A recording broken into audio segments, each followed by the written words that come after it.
Varios diccionarios exponen la palabra como la acción y el efecto de investigar, o el hecho de investigar, e investigar es estudiar y buscar información sobre un tema determinado, además de tratar de conocer algo a partir de la examinación de ciertos detalles. Existen dos tipos de investigación, la pura y la aplicada. La pura es también conocida como investigación básica y suele llevar a cabo en los laboratorios, contribuye a la ampliación del conocimiento científico, creando nuevas teorías o modificando las ya existentes. Investiga leyes y principios. A continuación daré un ejemplo de este tipo de investigación. Un equipo de investigadores del Centro de Reserva Ecológica, Aplicaciones Forestales, CRIF, del Centro Tecnológico Forestal de Cataluña y de la Unidad Técnica GRAF de los Bomberos de la Generalia de Cataluña, España, ha encontrado la fórmula para saber la probabilidad que tiene un paisaje de sufrir un tipo de incendio u otro según las características de su vegetación, el tipo de terreno y las condiciones climáticas. Los investigadores han analizado los datos de los incendios forestales ocurridos en Cataluña en los últimos 20 años. El estudio publicado en la revista internacional Journal fue revelada que existe un patrón para cada uno de los tres tipos de propagación de incendios forestales identificados por los equipos de bomberos. Los investigadores aseguran que este trabajo abre la posibilidad de desarrollar nuevas estrategias de gestión territorial y forestal según los diferentes tipos de patrones de propagación de los incendios. Si conocemos las variables que provocan un tipo de incendio u otro, podemos aplicar diferentes medidas de gestión. Este tipo de investigación también recibe el nombre de práctica o empírica. Se caracteriza porque busca la aplicación o utilización de los conocimientos que se adquieren. La investigación aplicada se encuentra estrictamente vinculada con la investigación básica, ya que depende de sus descubrimientos y aportes teóricos. Busca confrontar la teoría con la realidad. La doctora Griselda Quiroz, adscrita al Centro de Innovación, Investigación y Desarrollo de Ingeniería y Tecnología, Facultad de Ingeniería Mecánica y Eléctrica de la Universidad Autónoma de Nuevo León, en México, se ha mostrado interesada en el desarrollo de nuevas tecnologías y conocimientos en torno a la diabetes.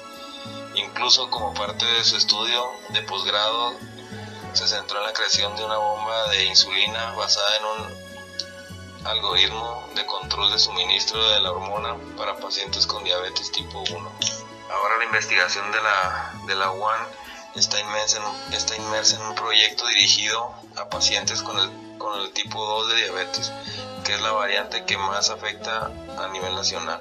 Se trata de una investigación que en conjunto con el Hospital Universitario de Nuevo León se realizará estudios de modelación matemática sobre el metabolismo de la glucosa en pacientes diabéticos de acuerdo con los tipos de tratamiento. Con esto se espera tener un software que nos ayude a ajustar los tratamientos de pacientes con esta enfermedad. Existen otros dos tipos de investigaciones. La cuantitativa es aquella en la que se recogen y analizan datos cuantitativos sobre variables. Ejemplo, en los países en vías de desarrollo más de un 60% de población vive en condiciones de pobreza extrema y solo el 35% está considerado como población económicamente activa. Del 60% de la población, un 53% son mujeres y el 47% son hombres. Del 100% de mujeres, solo el 65% realizan actividad productiva económica hablando, mientras que los hombres, el 85% tienen ingresos fijos o semifijos. La investigación cuantitativa evita la cuantificación. La investigación cualitativa hacen registros narrativos de los fenómenos que son estudiados mediante técnicas como la observación participante y las entrevistas no estructuradas.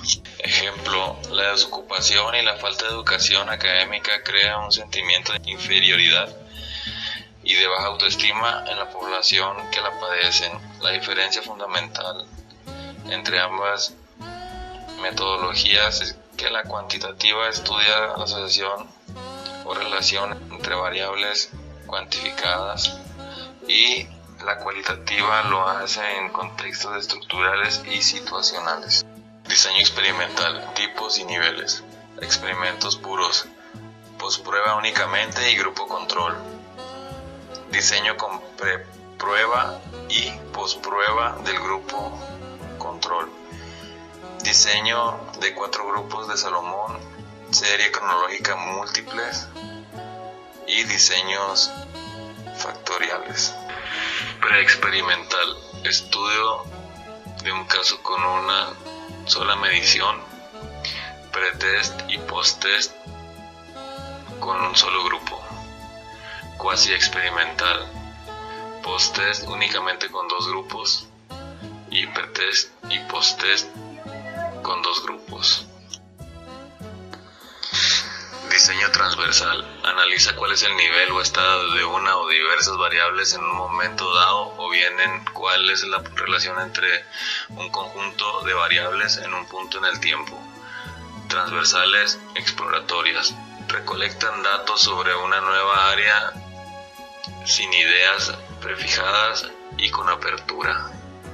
Transversales descriptivos, recolectan datos sobre cada una de las categorías, conceptos, variables, contextos y reportan los datos que obtienen.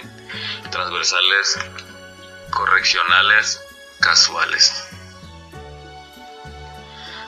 Transversales correlacionales casuales. Describen vinculaciones y asociaciones entre categorías, conceptos o variables y establecen procesos de casualidad, entre otros términos. Diseño longitudinal, encargado de analizar cambios a través del tiempo en determinadas variables o en la relación entre estas. De tendencia, analizan cambios a través del tiempo dentro de alguna población en general. De análisis evolutivo, experimentan cambios a través del tiempo en subpoblaciones o grupos específicos. De panel, estudia al mismo grupo específico de sujetos, es medido en todos los tiempos o momentos. Otro tipo de investigación es la de campo, que consiste en analizar una situación en el lugar real donde se desarrollan los hechos investigados. El científico que realiza esta modalidad de investigación puede pertenecer a las ciencias humanas, antropología, arqueología, etnografía, o las ciencias naturales, zoología, botánica, meteorología. Un famoso ejemplo de investigación de campo es el que realizó el antropólogo Bronislaw Malinowski en las islas Troutland, situadas en Papúa Nueva Guinea. A principios del siglo XX, en estas islas estuvo conviviendo durante unos años con los nativos para conocer de primera mano y a fondo su cultura, lengua, tradiciones, rituales, reglas sociales, etc. Su trabajo es considerado un paradigma dentro de la investigación de campo. De hecho, Malinowski utilizó un concepto para definir el enfoque de su investigación: el observar participante. Existen diversas técnicas de recolección de datos. Antes de abordarlas, es necesario tener en mente 6 criterios fundamentales para la construcción y elaboración de dichas técnicas. 1. La naturaleza del objeto de estudio. 2. Las posibilidades de acceso de los investigadores. 3. El tamaño de la población o muestra. 4. Los recursos con los que se cuenta. 5. La oportunidad de obtener datos.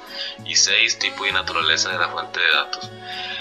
La primera técnica de recolección de datos es la encuestal.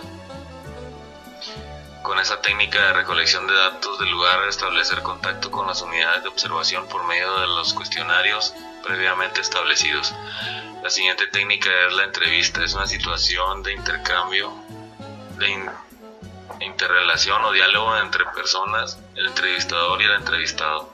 La entrevista presenta diversas modalidades: entrevista asistemática o libre, entrevista estructural, entrevista localizada, entrevista simultánea e entrevista sucesiva. Una diferencia muy notoria entre esta y las otras técnicas que se están tratando es que en estas últimas se obtienen datos de fuente primaria En cambio, mediante el análisis documental se recolectan datos de fuentes secundarias, libros, revistas, folletos y periódicos. Se utilizan como fuentes para recolectar datos sobre las variables de interés. Con frecuencia se usa esta técnica para profundizar en el conocimiento del comportamiento de exploración. Por ejemplo, si en una investigación exploratoria se ha encontrado que los clientes de una empresa no están conformes con el tiempo que deben esperar para ser atendidos, se puede planear la recolección de datos sobre los tiempos de espera y de servicio de una muestra representativa de clientes. La observación experimental se diferencia de la no experimental porque elabora datos en condiciones relativamente controladas por el investigador, particularmente porque ésta puede manipular la o las variables.